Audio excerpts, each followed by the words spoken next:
first thing I want to say, I'm afraid, is going to be a little disappointment to you. We are going to hear and speak a great many words this week about the nature of consciousness. Not a single one of them is going to be absolutely true. If we want to speak the truth about the nature of consciousness, experience, or reality, we would have to remain silent. And that is why it is said that the highest teaching is silence.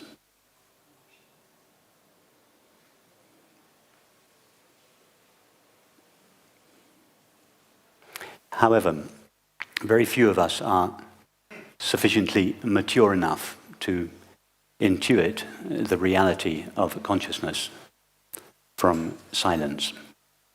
And therefore the spiritual traditions have elaborated various paths, various skillful means to tailor to various levels of our understanding. So it is in that spirit that I speak of the nature of consciousness.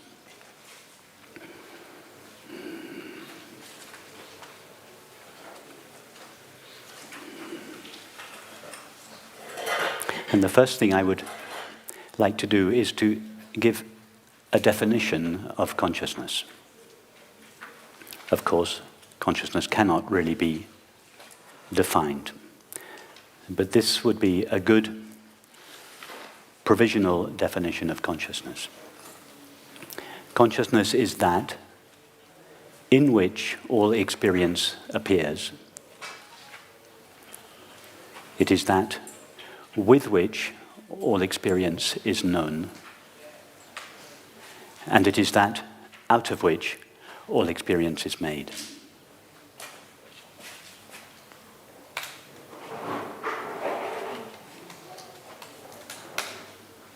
I'll just repeat that. Consciousness is that in which all experience appears. It is that with which all experience is known. And it is that out of which all experience is made.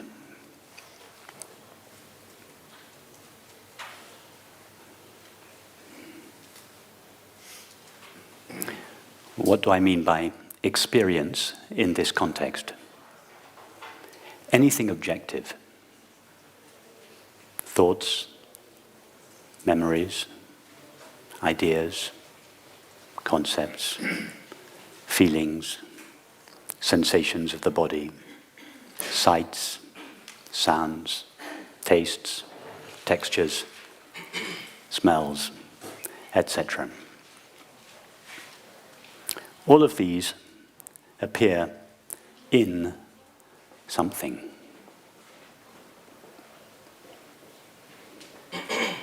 That something is what we call consciousness or awareness.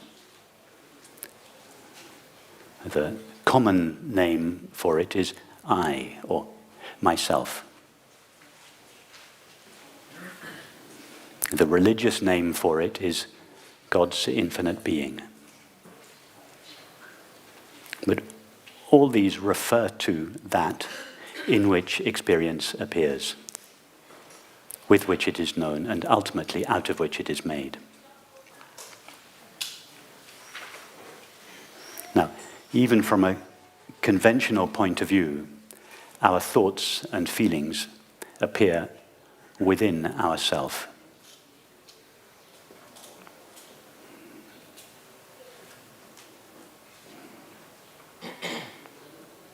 What is not so obvious is that the experience of the body, which we experience mostly as sensation, also appears in ourself, that is, in consciousness.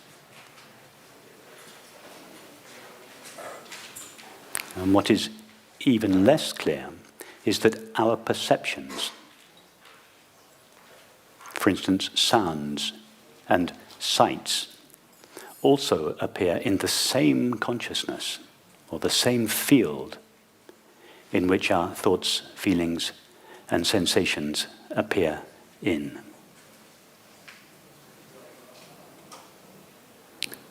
So I just want to pause there and make sure that you are really connecting with what I am suggesting and not just intellectually agreeing or disagreeing.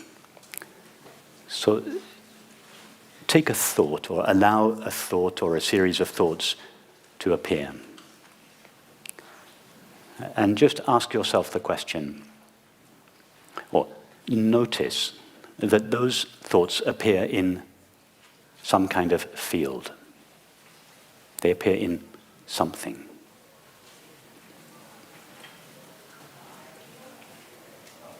Let us say they appear in a space.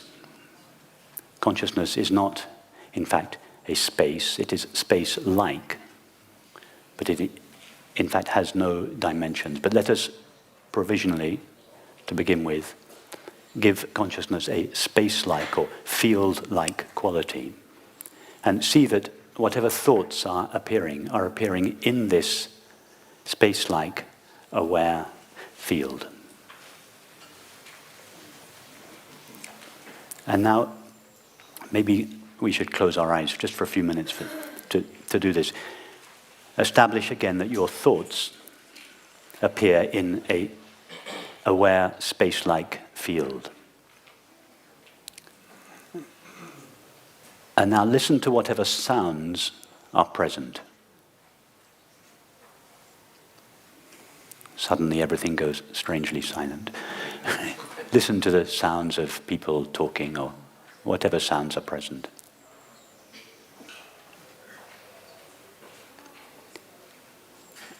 And now with your attention, go back and forth between the thought and the sound.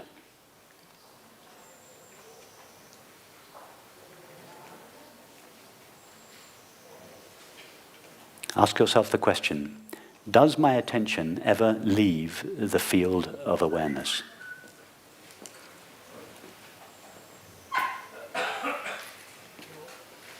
Notice that the sound appears in exactly the same field as the thought appears in.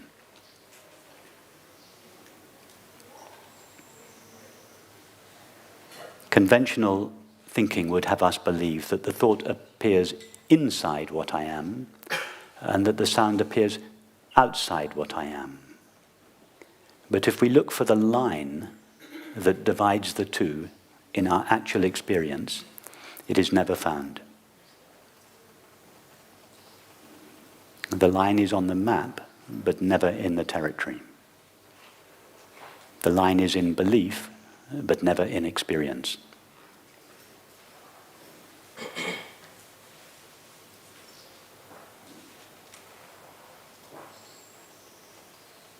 Now, instead of just allowing your attention to go between the thought and the sound, allow your attention to go wherever it wants. You can keep your eyes closed if you want to, or feel free to open them.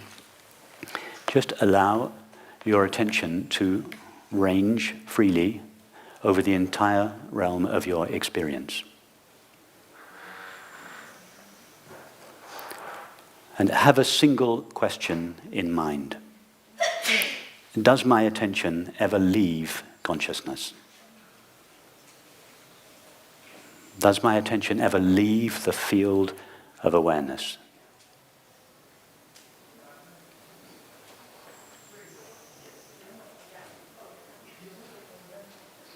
In fact, you could play devil's advocate with yourself. Try to leave the field of awareness.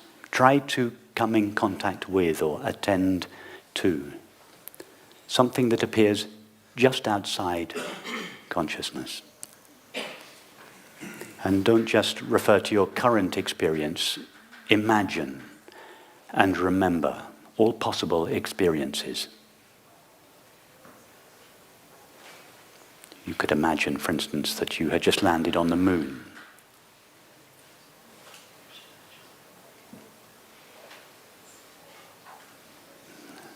a completely new set of perceptions appear to you.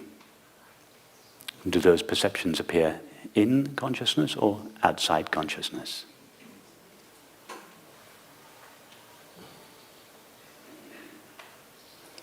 Imagine you are a brain surgeon, you are just dissecting doing your first brain operation. That brain is a series, in your experience, it is a series of perceptions and sensations. Do any of those perceptions or sensations appear outside consciousness?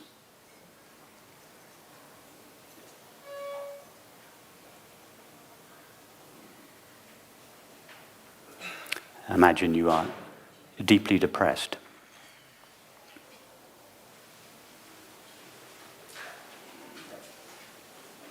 Does that experience appear outside consciousness? Does your attention have to venture to a place outside consciousness in order to come in contact with or know the feeling?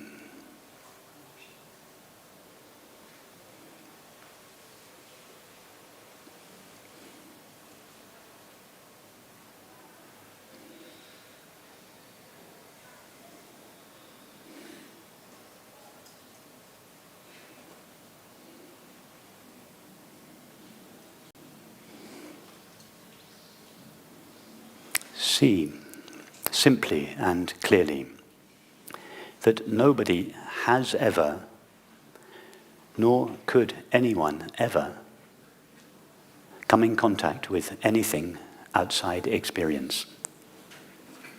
Outside awareness or consciousness.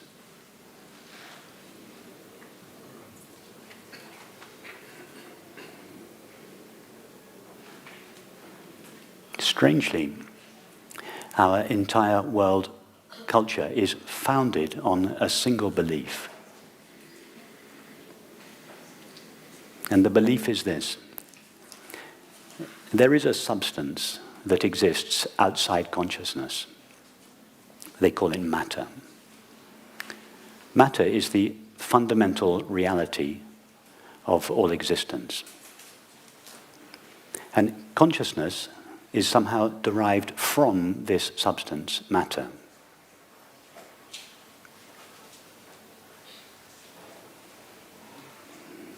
Whether we realize it or not, almost all our thoughts, feelings, activities, and relationships are founded upon this primary assumption.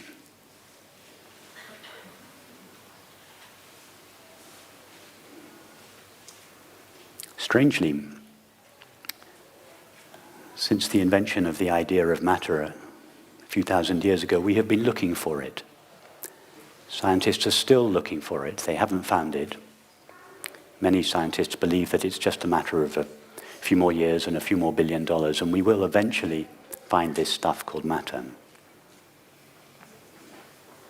But it is, and philosophers have been thinking about it for over 2,000 years, the nature of this stuff called matter. The fact that nobody has ever once, for a moment, glimpsed this stuff seems not to have much impact on the debate. It is like spending centuries discussing the eating habits of the Loch Ness Monster.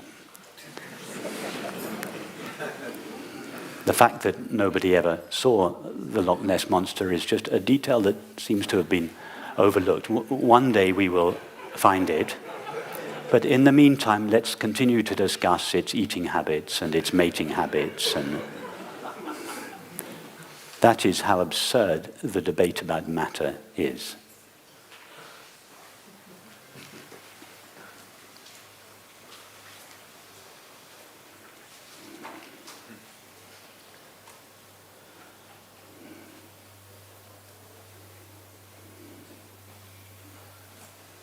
This second most important unanswered question that Peter mentioned last night. What is the hard problem of consciousness? The question as to how can consciousness be derived from matter it's a pseudo question. It's a non-existent question. Did anybody else notice the contradiction in those two questions? The first question, what is the nature of the universe? The second question, how is consciousness derived from matter? Is the contradiction in those two questions not staring us in the face? In the first question, the first most important unanswered question, what is the nature of the universe? We acknowledge that we don't know what the nature of the universe is. In the second question, how is consciousness derived from matter? We've made a huge leap of faith.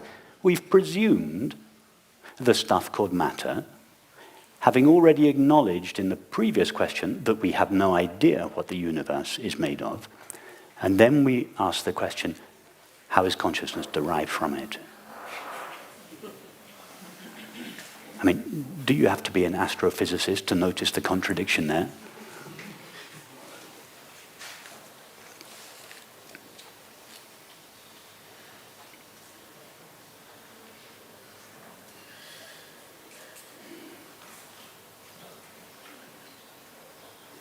Even the first question,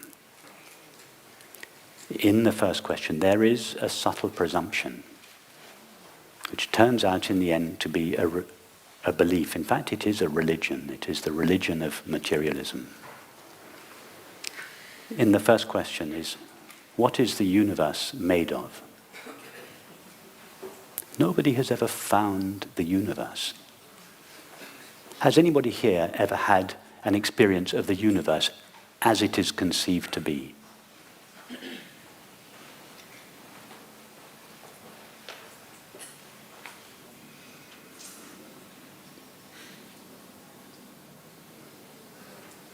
So what are we exploring when we try to explore the nature of the universe? We're trying to explore something which we don't experience. All we know of a universe is a series of fleeting perceptions.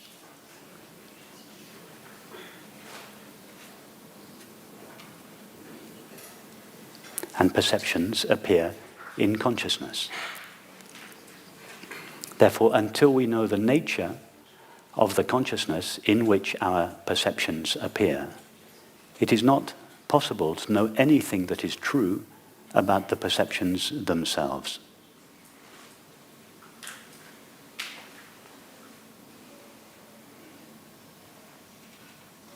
That is why I believe that one day the science of physics, the highest science, will no longer be considered the science of physics. It will be the science of consciousness, the new science of consciousness. Because until we know the nature of consciousness, it is not possible to know the nature of anything that appears within it. Until we know the nature of the knowing with which we know our experience, it is not possible to know anything true about the known.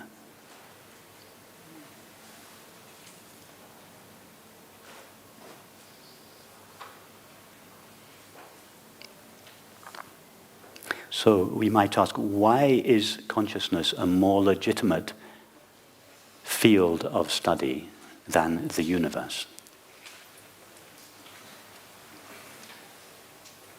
Is there anybody here who is not aware at the moment? Okay, that's the answer. When I asked you, has anybody here ever experienced the universe as it is conceived, I thought not a single person put their hand up. In other words, we never experience the universe that we are studying. But when I asked the question, is anybody here not aware? Nobody put their hand up. In other words, everyone is aware. Awareness is our experience. And therefore awareness is a legitimate field of study. Why? Simply because it is experienced. Everybody here is knowing or aware of their experience. What is the nature of that knowing? That is the interesting question. until we know the nature of the knowing with which our experience is known, or until we know the nature of the consciousness in which our experience appears, we cannot know anything that is true about the mind, the body, or the world.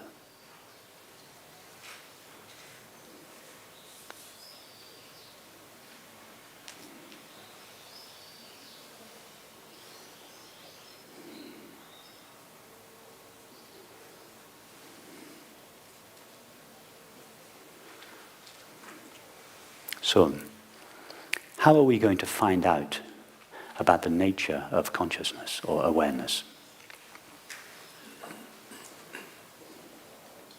We first have to find out what it is that knows the experience of awareness. Only that could tell us anything about its nature.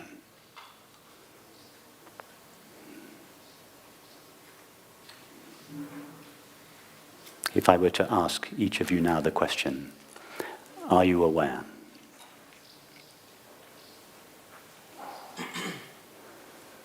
Everyone, I hope, would pause for a moment, refer to their experience and answer yes. What happens in that pause? Ask yourself the question again. Am I aware?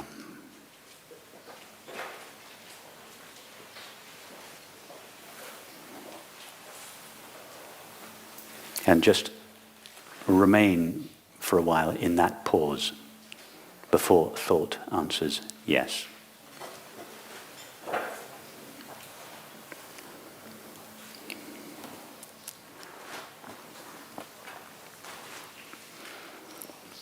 That pause is a gap between two thoughts. The first thought, am I aware? The second thought, yes.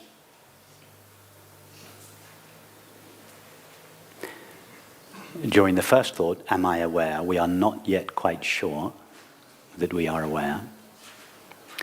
And by the time the second thought appears, we are absolutely certain that I am aware. In other words, the certainty of being aware takes place in between those two thoughts. In other words, it doesn't take place in the mind.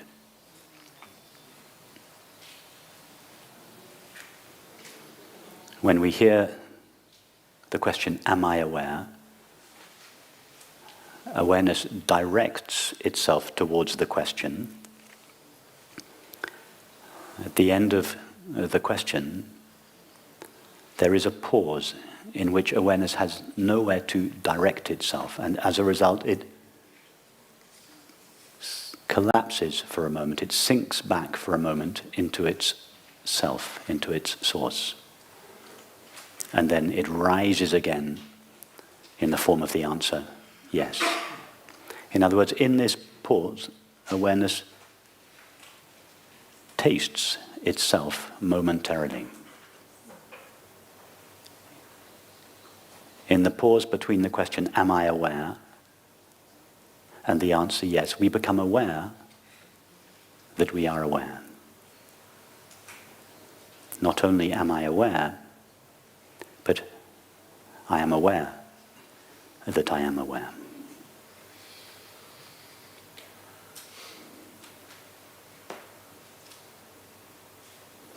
In other words, in that pause, consciousness knows itself. It recognizes its own being.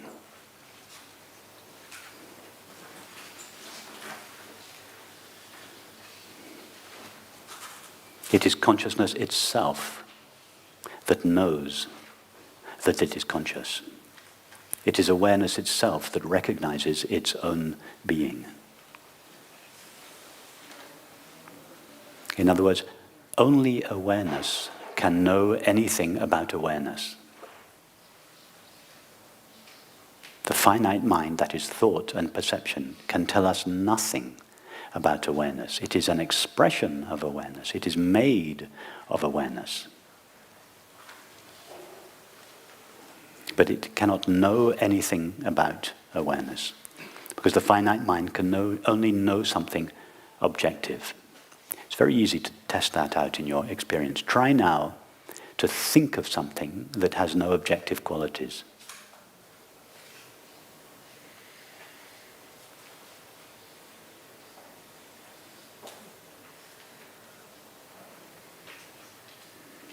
It's not possible. The very best we can do is manufacture a blank object that mimics the presence of awareness.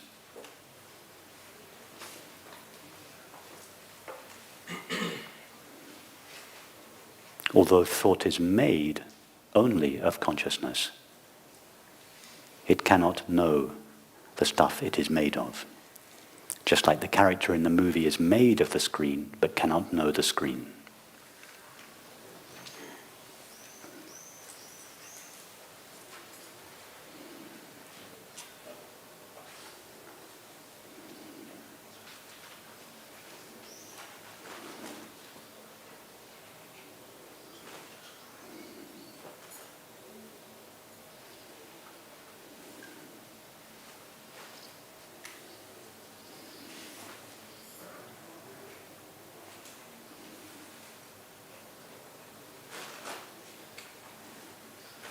Consciousness itself is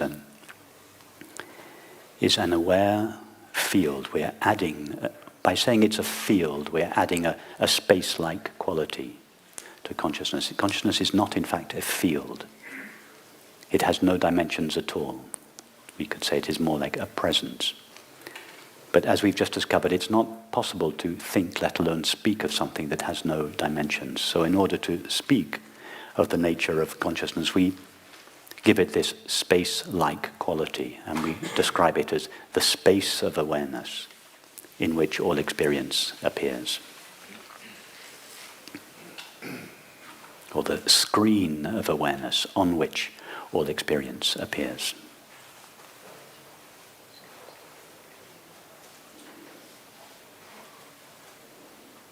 Consciousness is a space-like presence in which thoughts, sensations, and perceptions appear, but is not itself made of thought, sensation, or perception. Thought, sensation, or perception. It has no objective qualities. It is thus sometimes said to be empty. It is not really empty, but it is empty from the point of view of objects.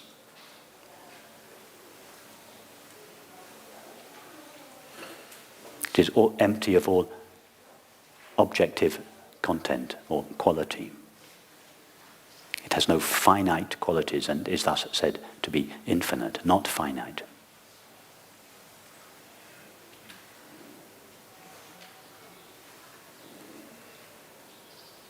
Being infinite, empty, not finite, there is nothing in it which can divide it.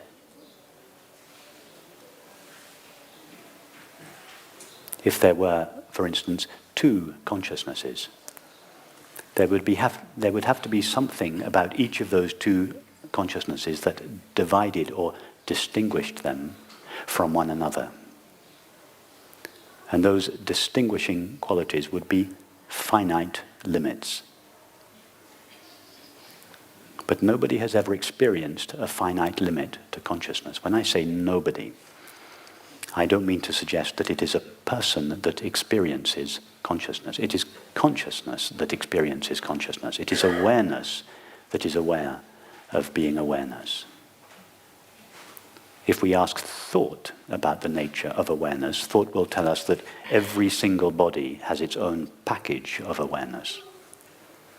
But if we ask the one who knows, that is, if we ask awareness itself, what do you know about yourself? What is your experience of yourself? Awareness will reply, if it could speak, I have no knowledge of any border or distinction or form in myself. I am a single, open, empty, indivisible, intimate field.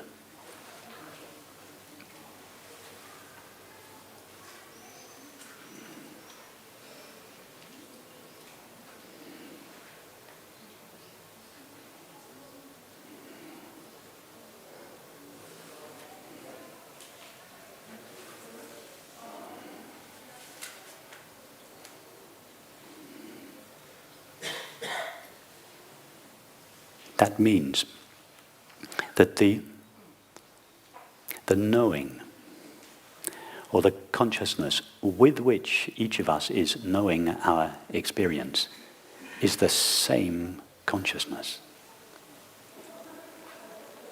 It means that consciousness can never be divided into parts, or objects, or selves.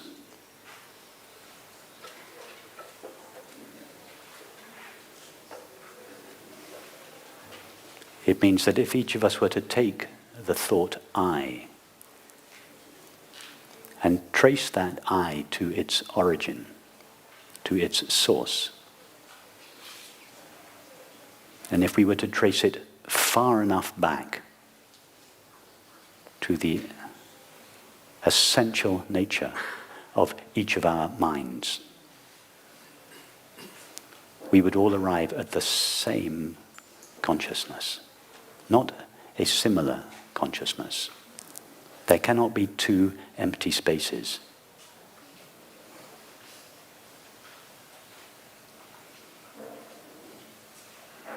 The knowing with which each of us knows our experience is the same knowing. Each of our finite minds is precipitated out of the same infinite field of consciousness. Each of our finite minds is a modulation of the same infinite space-like field of consciousness. Some of our finite minds, if you think of each finite mind like a field, some of our finite minds overlap. Part of our finite minds overlap. We call that the outside world. Part of the fields of our finite minds don't overlap. We call those our thoughts and feelings.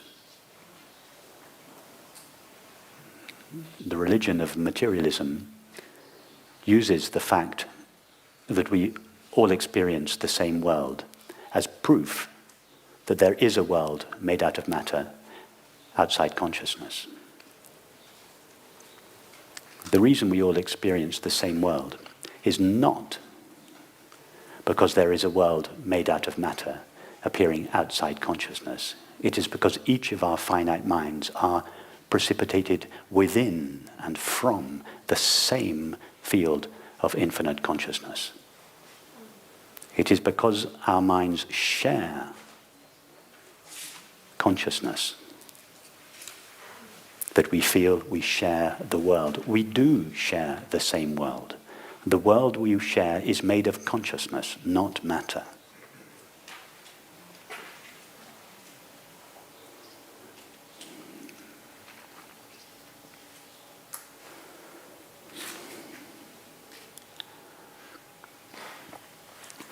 So, the really interesting question, which I believe will sooner or later replace the top two questions, what is the nature of the universe and how is consciousness derived from matter? The really interesting question is, how is the appearance of matter derived from consciousness?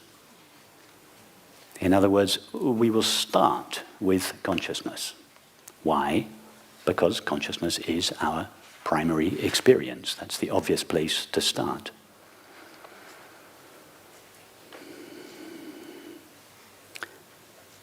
How is it possible for consciousness or awareness, which is seamless, indivisible, it has no objective qualities, and therefore cannot be divided into parts and selves?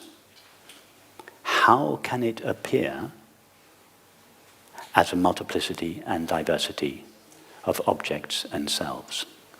That is the really interesting question. All that is being experienced at the moment is consciousness. Can anyone in this room at this moment find anything other than the knowing of their experience? look around, point to something that is distinct or other than the knowing of your experience. It's not there. All that is known is knowing. And it is knowing that knows knowing. All that is being experienced at the moment is consciousness. Consciousness modulating itself in the form of the finite mind. That is, consciousness modulating itself in the form of thought and perception. In the form of thought, it appears to itself as time. In the form of perception, it appears to itself as space. In other words, time and space are consciousness modulated through thought and perception.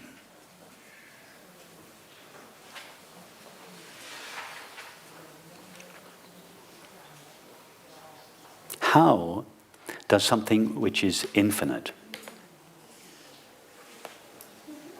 take on the appearance of something that is finite? A multiplicity and diversity of finite objects.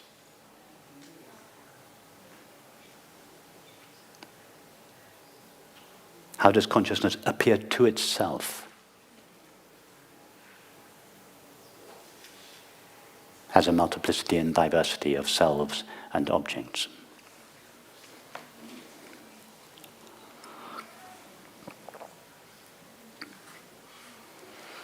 I'd like to, in an attempt to answer this question, I'd like to give you an analogy. Imagine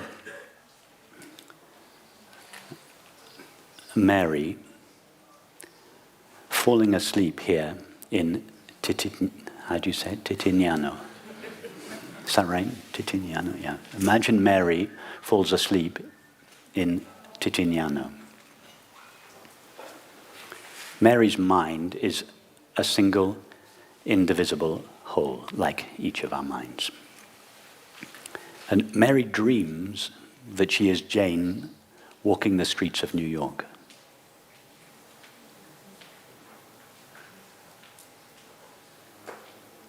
So Mary's mind has fallen asleep to its own infinite, indivisible nature. And it has imagined instead that it is assumed the limited form of Jane's mind. Jane is walking the streets of New York, seeing people, cars, buildings, which from Jane's point of view all seem to be outside her mind. When Jane closes her eyes, the streets of New York disappear. And therefore, she legitimately concludes that whatever it is that is seeing the streets of New York lives just behind her eyes.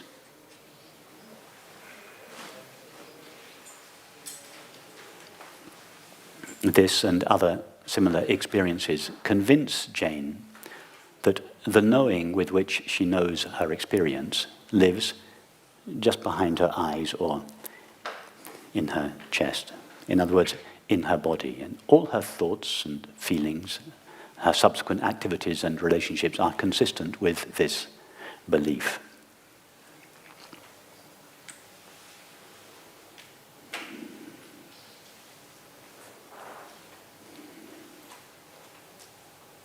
One day, Jane goes to a cafe, and sitting on the table next to her is a very handsome man called David. David and Jane notice each other. They start having conversation together. And Jane feels this mysterious attraction to him. Of course, David and Jane, the cafe, the streets of New York, are all appearances in Mary's mind. Mary's mind itself has not been divided into a multiplicity and diversity of objects and selves. It is still the same seamless, indivisible whole that it always is. And yet it has taken on the appearance of Jane and David. Mary could have dreamt that she was David on the streets of New York, in which case she would have seemed to see her experience through the eyes of David's mind. So when Jane feels this mysterious attraction towards David, and they begin dating, Jane has a strange feeling that if she were somehow to get closer to David, the pain that she feels, the wound that she feels in her heart, that she has been trying to escape from all her life, would be somehow alleviated. She feels that somehow to merge with David would give her relief from the pain from which she had been running all her life. Well, eventually she and David do get together, and indeed, when they merge in friendship and sexual intimacy, she does indeed feel temporary relief from the pain of her longing. So, what is really happening? What is when Jane feels this longing in her? Why does she feel this longing? Why does she feel, from where does the intuition in her come that it is possible to be relieved of her suffering? And what happens to her suffering when she and David merge? In this moment of merging, there is a temporary loss of all the limitations with which Jane defines herself. In other words, in this merging, there is a temporary collapse of Jane's finite mind. And in that moment, she tastes the essence of her mind, which is Mary's peaceful mind asleep in Titiano.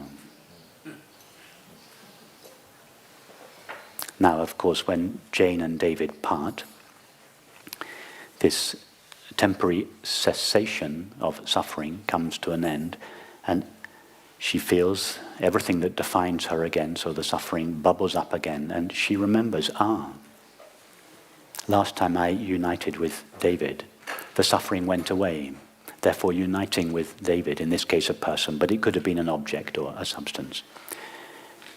Last time I united with this person, the suffering went away. Therefore, uniting with a person, an object, a substance, an activity must be the way to get rid of my suffering. So she goes again and again and again and again to the object, to the substance, to the activity, to the relationship, in order to find relief from her suffering. And indeed, each time she unites with the object, activity, substance, or relationship, she does find temporary relief. And this builds up in her the conviction that the way to be free of her suffering is to continually acquire objects, activities, substances, and relationships. And she ends up being addicted, like most people are, to some kind of object. The subtlest object is, of course, thought. This is the main addiction. It's free and not bad for our health, so it's an addiction that doesn't normally get labeled as addiction. But nevertheless, it is an object towards which we give our attention, for mainly in order to distract ourselves from this wound of separation, which all apparently separate selves carry around within themselves. This wound of separation, this longing for freedom, for peace, for happiness and love, is in fact an echo in us of the nature of Mary's mind. Mary's mind is at peace, free, asleep in Titiano. And the memory of this freedom lives in us all.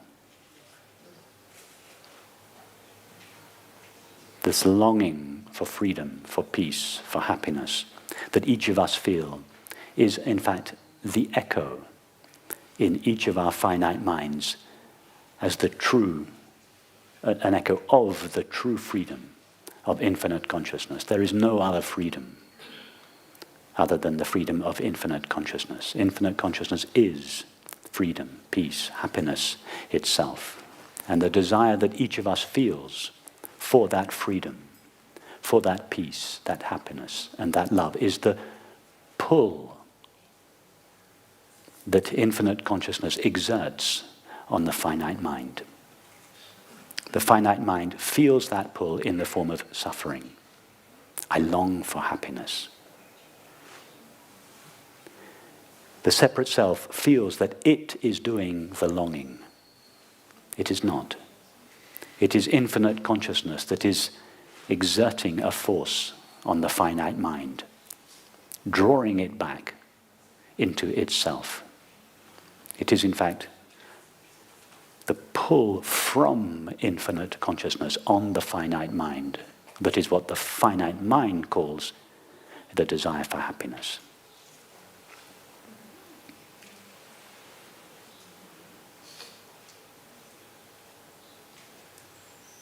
But in order to experience the streets of New York, Mary has had to fall asleep to her own nature.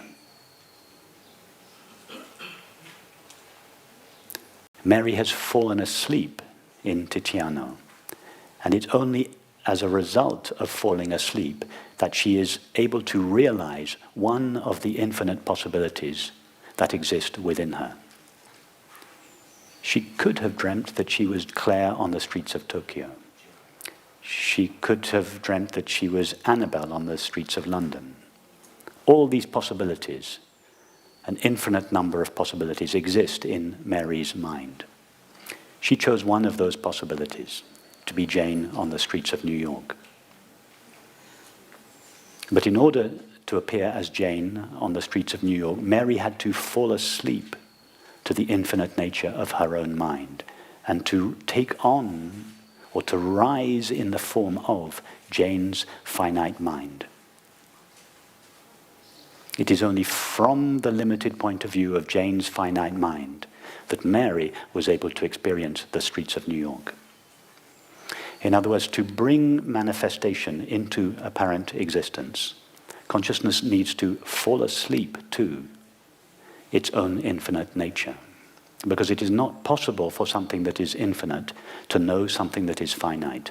There is no room in the infinite for the finite.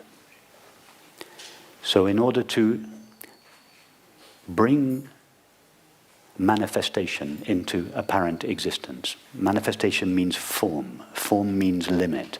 In order to experience something limited, such as a universe, consciousness must overlook the knowing of its own being. It must fall asleep to itself and freely assume the form of the finite mind. In other words, when consciousness brings manifestation into existence, it comes at a price. It overlooks the knowing of its own being. It gives birth to the universe from within itself, and then it finds itself located as a self in that universe. Having done so, it has had to forget its innate nature of peace and freedom. And that is why the self in the world longs for one thing alone: peace and freedom. The only thing the separate self is really engaged in is the discovery of peace and freedom and happiness. It first tries to do this by uniting with objects, substances, states, and relationships. But at some point, it gets to the end of that adventure. It realizes that it can never be fully satisfied by objective experience. And that is when the real journey back home begins. When Jane on the streets of New York asks herself, what is the nature of my mind? And Jane notices that nothing in life really satisfy her. She has numerous relationships. She tries all the substances. They all give her temporary relief, but none of them give her the lasting happiness she truly desires. At one point, she begins to explore the only direction left, the nature of her own mind. And that exploration takes her mind on a journey backwards towards its source, the subject of experience, rather than outwards towards the object. And in this return journey, the mind is, in most cases, progressively divested of its limitations and at some point stands revealed as infinite consciousness. That is the experience of happiness. That is the experience of love. It cannot be experienced by the person because the person dissolves in that experience. The person that seeks happiness and love is like the moth that seeks the flame. The moth longs for the flame above all else, but it is the only thing the moth cannot experience. Or rather, to experience the flame means to be consumed in it, to die into it. That is the experience for which the moth longs. And the only experience for which the apparently separate self longs for is the experience of happiness or love. The experience of love is the dissolution of the limitations of the self. It is not an experience that the separate self can have. It is an experience in which the separate self dies.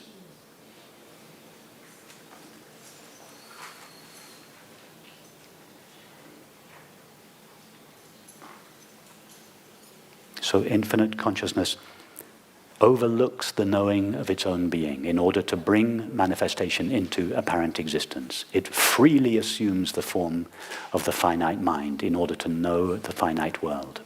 That is why we always seem to know the world from the point of view of an inside self. Even in a dream, the world we experience in a dream is seen from the point of view of a self in the body. It is infinite consciousness itself that divides itself into two parts, mind on the inside and matter on the outside. But matter is only matter from the illusory point of view of the finite mind, from the self in the body. From the point of view of infinite consciousness, there is no such stuff called matter. There isn't even any stuff called the finite mind. There is only its own infinite, intimate, indivisible being, which never actually ceases to be itself. It never comes in contact with or knows anything other than itself.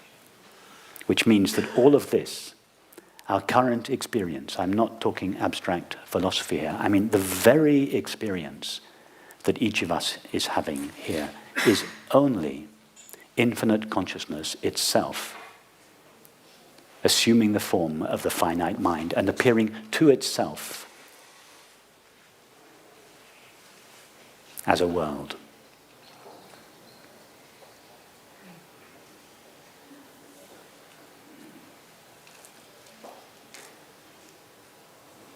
It means that what this experience is made of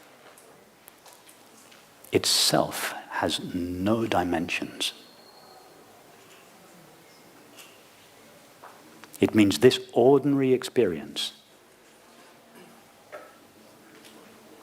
of four dimensions of time and space, thoughts, feelings, perceptions, activities, relationships, this very experience that each of us is having now has no dimensions at all. Don't try to think of that. It's not possible to think of something with no dimensions. Could it be that what is called the Big Bang is not an event that happened millions of years ago? It is the event that is continually happening every time infinite consciousness assumes the form of the finite mind and appears as itself, that appears to itself as the world. Could it be that the Big Bang is happening over and over and over again, always in the same now?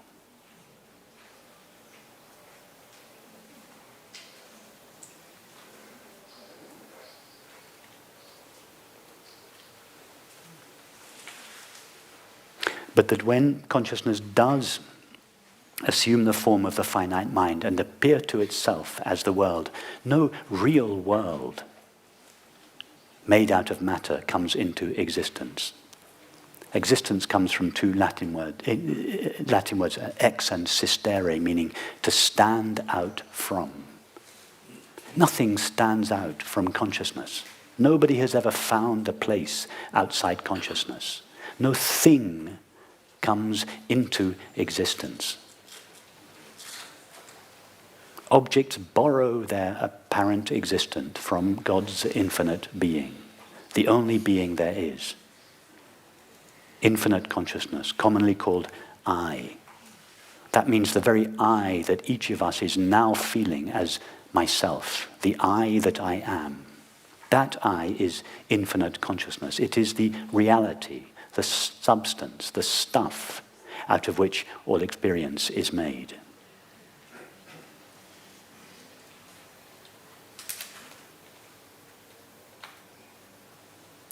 No object ever comes out of consciousness. No object ever exists in its own right. The existence, the seeming existence of all things belongs to infinite consciousness, just like the apparent existence of characters in a movie, in fact, belongs to the screen or is the screen. There are never any divisions in the screen itself.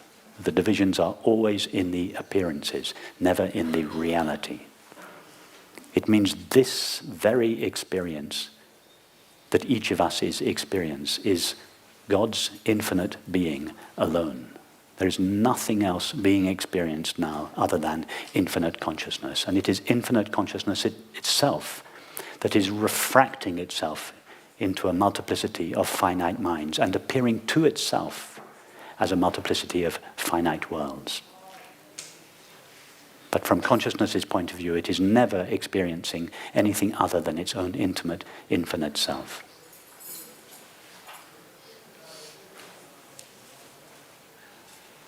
When the Sufis say, La ilaha illallah, they mean there is no God but God. In other words, no thing has an existence of its own. No thing is a thing unto itself. All things borrow their thingness, their isness, their reality from God's infinite being.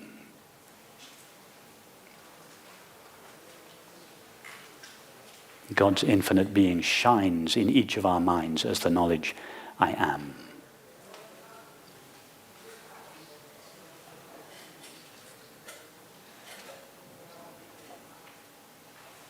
That is why the ultimate spiritual practice is to give the I that I am our attention, to allow the mind to sink back into its subjective source.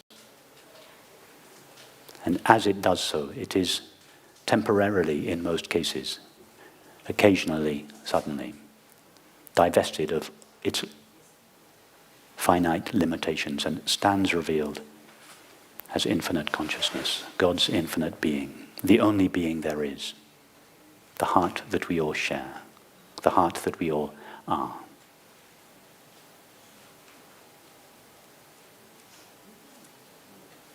I would suggest that the experience of love is simply the knowledge of our shared being. When we love, we feel one with the other. Love is the experience of our shared being. And is there any experience that the separate self desires more than the experience of love?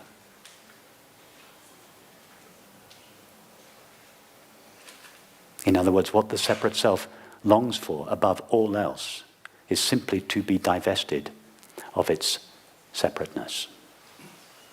That is all the separate self ever truly desires.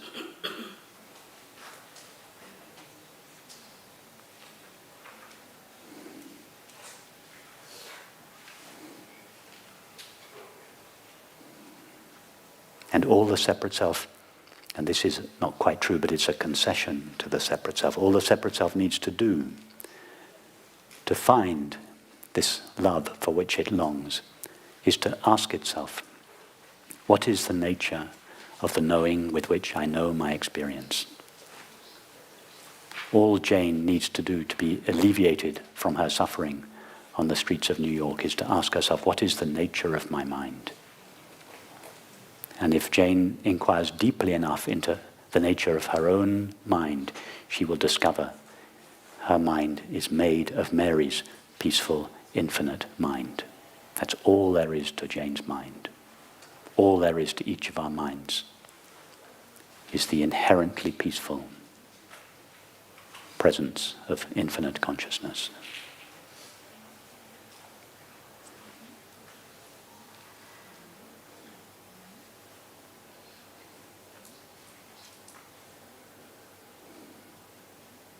Love is a place. And through this place of love, move with brightness of peace all places. Yes is a world. And in this world of yes, live, skillfully curled, all worlds. That's E. E. Cummings. Love is a place, and through this place of love, move with brightness of peace, all places. Yes is a world, and in this world of yes, live, skillfully curled, all worlds.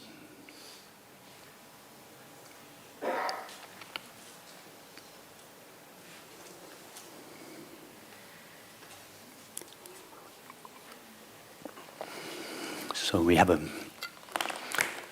few minutes left. Is there anything you'd like to discuss?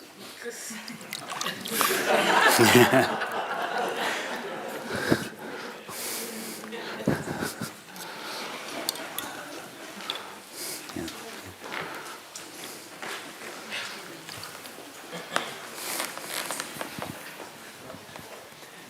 Thank you.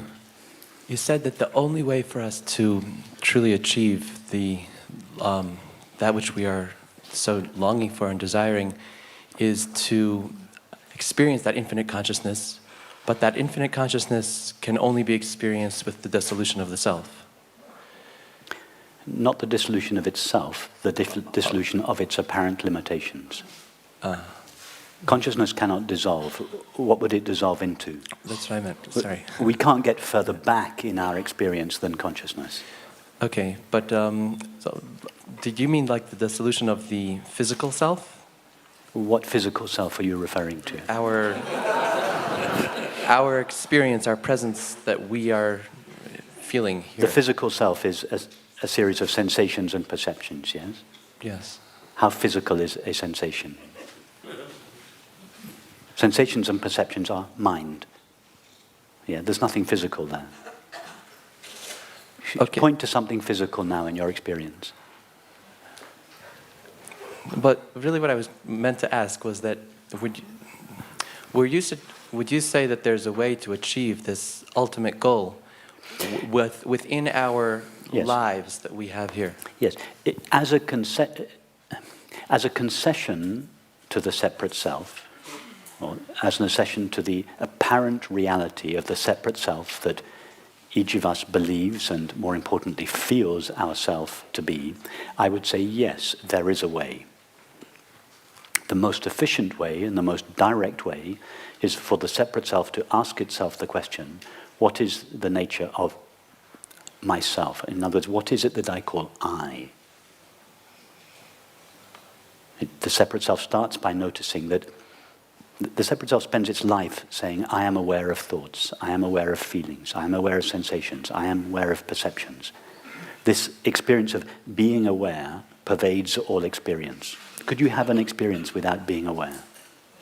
No. Being aware is the only element of experience that remains present throughout all experience. And we call it I. It is I that is aware of my thoughts. I am aware of my feelings. When I was a 5-year-old boy, I was aware of the sea and the sun and the sand. When I was a 10-year-old boy, I was aware of my school friends. Throughout life, this I am aware, I am aware, I am aware has remained present. Everything else has vanished. How long does a thought, sensation, or perception last? Not long. But the experience of being aware is the only element of experience that has remained consistently present. That's what we call I. I am aware. I am aware of thoughts, but I am not my thoughts.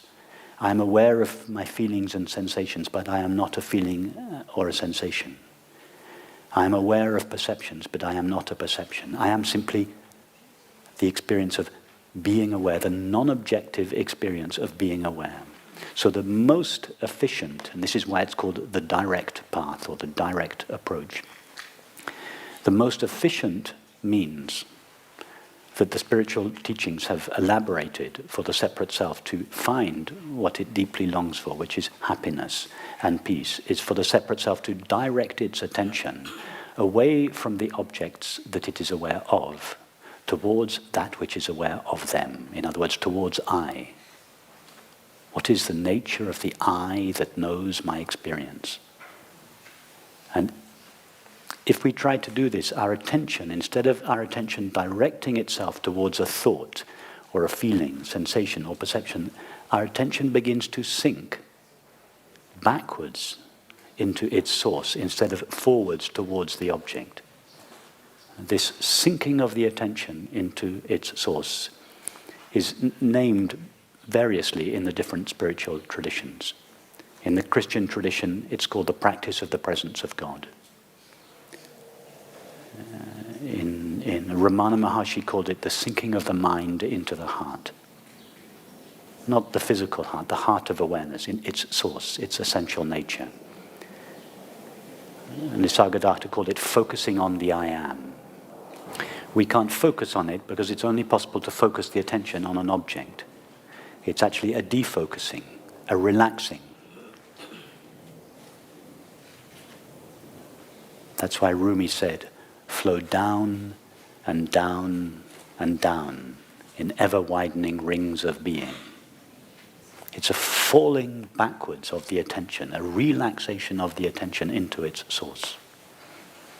Ramana Maharshi called it self-inquiry, but it's not, that's a misleading translation. It's not an inquiry. You cannot inquire into something that has no objective qualities. It's more like a self-abiding or self-resting. Ouspensky called it self-remembering. Again, that is misleading because something with no objective qualities cannot be remembered. It is called prayer. It is called meditation. There are other means, but this is the most direct. So can that be achieved while still alive? Can this be achieved while alive? Why do you presume that awareness is going to die? It's because you identify awareness with a collection of sensations and perceptions called the body.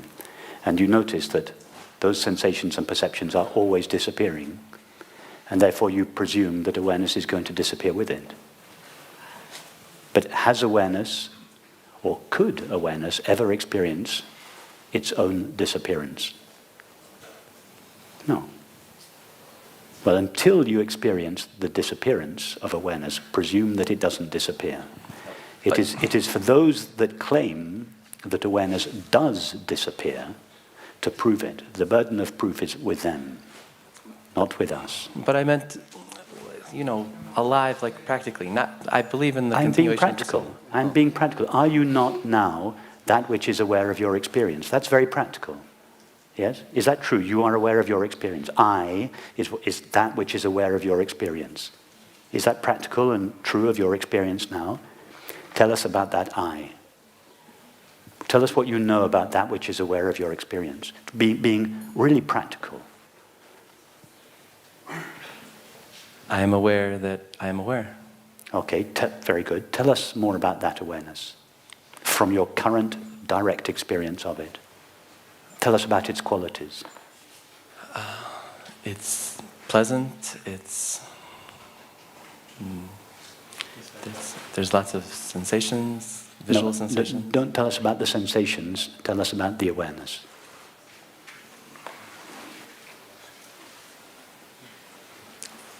The only thing I think I could say is that it's present and Perfect. aware. Perfect. It's present and aware. If all you can, that's perfect. If all you can say about it, and you're speaking from your experience, I can see that. You're not talking abstract philosophy. You're being practical. You yourself said, all I can say about myself is that I am present and aware. Can you find any edges to that awareness? No.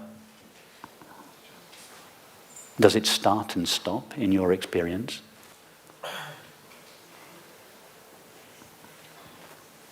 Only my conscious identity with it starts. No, and but I'm stops. not asking about that. I'm asking about awareness, what you call that which is aware and present. Does it ever stop being aware and present? Did it ever start being aware and present?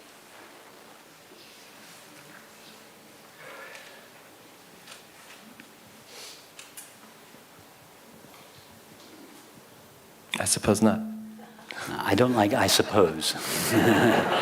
I want you to speak about your experience, not your suppositions. I mean, is it your experience now? Your experience now is that thoughts, sensations, and perceptions are continuously starting and stopping, yes? Every time my voice comes to an end, a perception stops. Every time a thought appears, a thought starts. Yeah? No, I'm not interested in those for the moment. I'm not suggesting they're not interesting or aren't. But we're not talking about that. We're talking about that in which they appear, that with which they are known, and that out of which they are made. Does that share their limitations? Does it start and stop with them? From just looking at the moment, it would seem not. It would seem to me that when it's else could you continually there. look at awareness other than in the moment? I mean, try in this moment now and look again. Is it starting and stopping? Right, so then I would be able to just project back to before I was born, and that's if your question was, has there ever been a point when it's not existed? You say, before I was born. How do you know awareness was born? In order to know awareness was born, you would have to have seen it starting. Oh, there it just appeared. Perceptions are born and die. They appear and disappear. Yes? Sensations appear and disappear. So we can say they are born and they die. What about awareness? What about that in which they appear, that with which they are known, and that out of which they are made? Does that one share their limits and their destiny? I see what you're saying. Okay. Yeah, yes, I see that what you're saying. That I understand what you're saying. Yes. What I'm looking for is a straight yes or a straight no. Because I'm being very practical here and also a little specific, not vague. I don't want a vague, well, I suppose that awareness... No, is it your experience now that awareness is coming and going, is moving and changing? Does that which knows your experience grow old, for instance? No. Does it have a gender?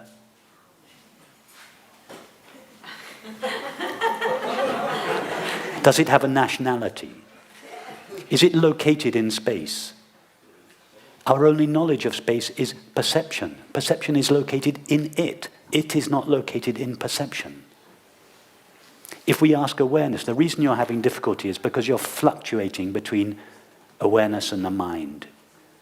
You're used to asking your mind about the nature of experience. I'm asking awareness, the one that knows experience. But I'm asking awareness to tell us about itself, not about the world.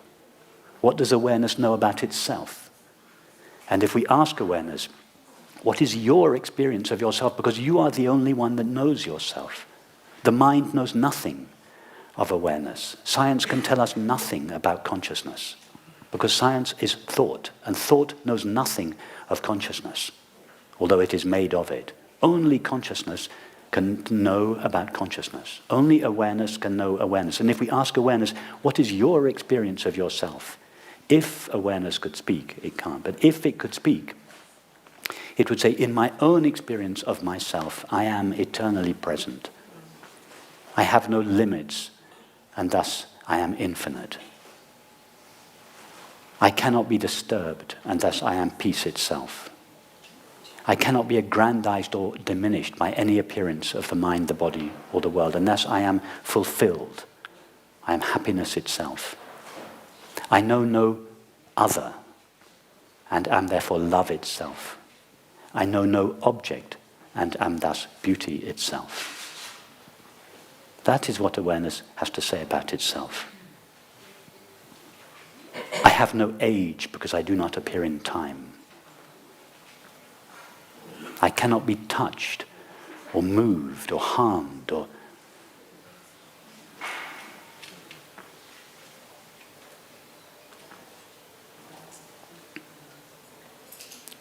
the poet Shelley, Percy Bysshe Shelley said, "Life, like a dome of many-coloured glass, stains the white radiance of eternity."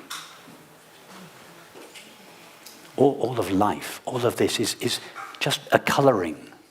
He didn't really mean it stains it, because nothing leaves a stain or a trace on awareness. Life is like a temporary colouring of eternity, of this dimensionless presence of awareness, which shines in each of our minds as the knowledge I am, and which is felt in our hearts as peace, happiness, love, and which shines in our perceptions as beauty.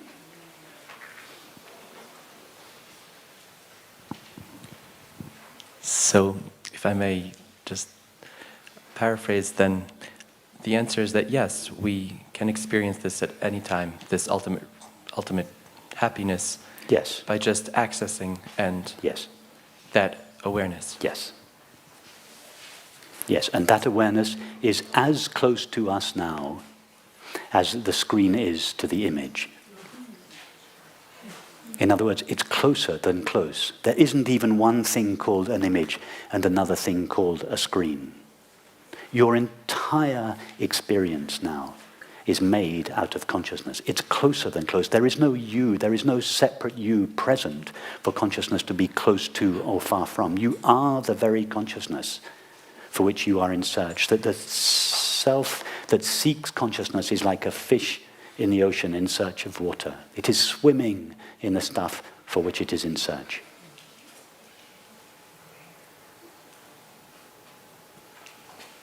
Thank you.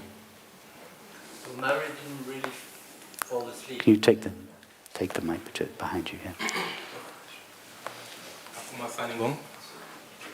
You've told us, or what I've learned from your talk, these few moments, experience takes place in consciousness. Can you help me or help us? There are moments that we are conscious, but we are unconscious of our consciousness. It would be more accurate to say that awareness itself assumes the form of thoughts and perceptions with which, or as which, it seems to veil itself from itself. That is called Maya.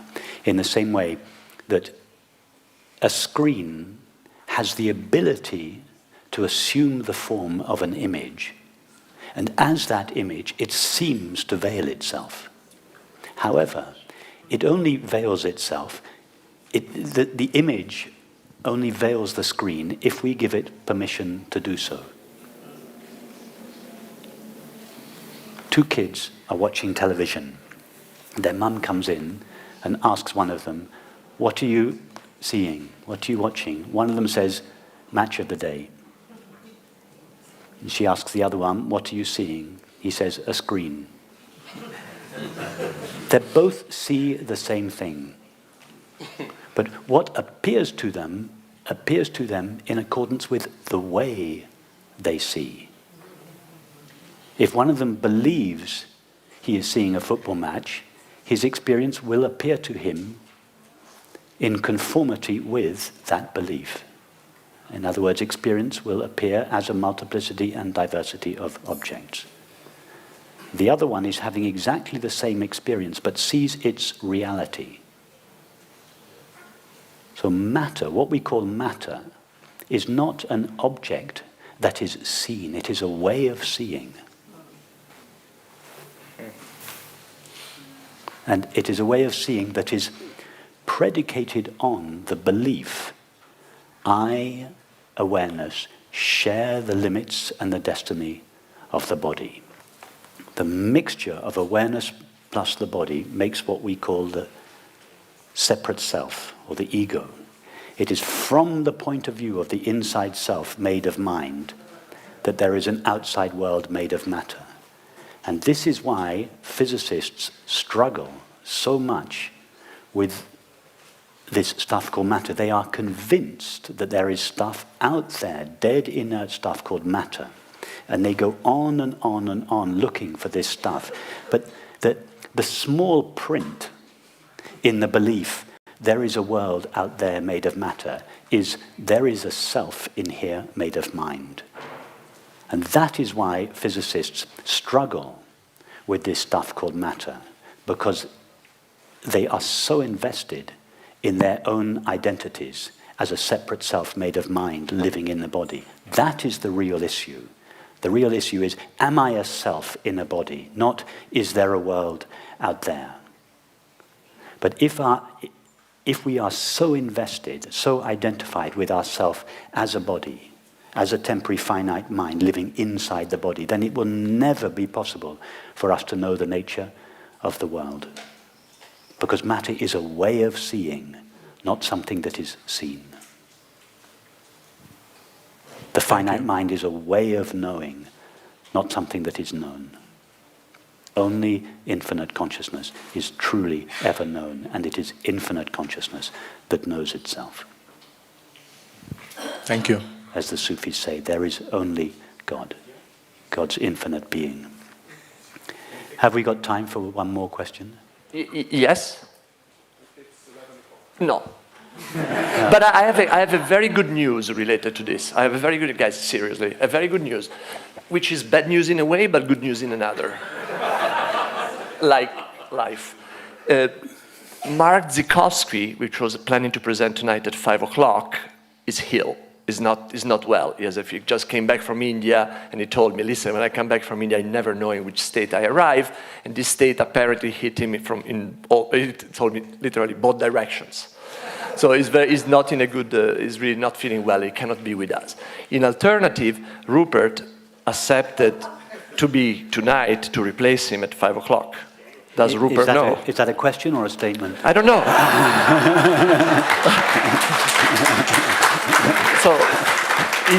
So that's the good news, is that all your question will have, instead of the extra 5 minutes scrambling me, we have an hour to scramble me tonight. Yeah. Right? It's okay? Yeah. So please come back tonight it is at 5 o'clock, I believe. Yeah, at 5 o'clock in this place, in the piazza, and Rupert will do another plenary presentation. Okay? Fine. Yeah, sure. Great. Okay.